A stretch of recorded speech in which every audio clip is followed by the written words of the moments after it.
আমার মেয়ে তানজিদা, ওর মাথায় একটু বৃষ্টির পানি পড়লে জ্বর আসে ফার্মের মুরগির মতো। শিক্ষার্থীরা তারা এই ধরনের একটা ন্যারেটিভ, এই ন্যারেটিভটাকে তারা নেগেটিভে নিয়ে গেল। কিভাবে না আমাকে নিয়ে ট্রোল শুরু হলো। আমি রুটিনও অ্যাডভান্স দিয়ে দিয়েছি। আমি আস্তে আস্তে স্কুইজ করছি, সিনক্রোনাইজ করছি।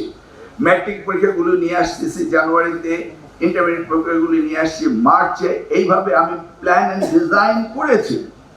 মেয়েটি আমাকে জিজ্ঞেস করলো, স্যার বৃষ্টির মধ্যে পরীক্ষা দিলেন আপনাদের?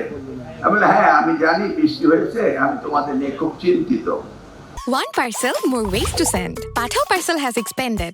Explore the new parcel.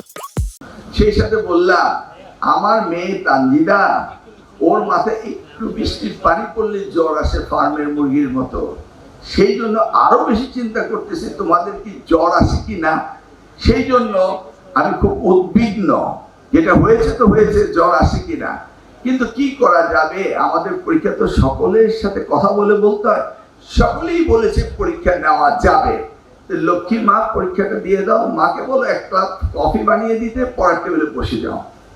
ইউসি, শিক্ষার্থীরা তারা এই ধরনের একটা ন্যারেটিভ, এই ন্যারেটিভটাকে তারা নেগেটিভে নিয়ে গেল। ইউসি, জাতি যদি এইভাবে অর্থ কানা হয়ে যায়, তাহলে তো আমাদের ভবিষ্যৎ ভালো হবে না। কিভাবে না আমাকে নিয়ে ট্রোল শুরু হলো, এবং যারা ট্রোল করতে শুরু করলো তাদের কেউ পরীক্ষার্থী না। আমি তো ঢাকা শহরে আইডিয়াল কলেজ বা ল্যাবরেটরি স্কুল বা ভিকারুন্নেসা, আমি কাউকে দেখিনি আন্দোলন করতে।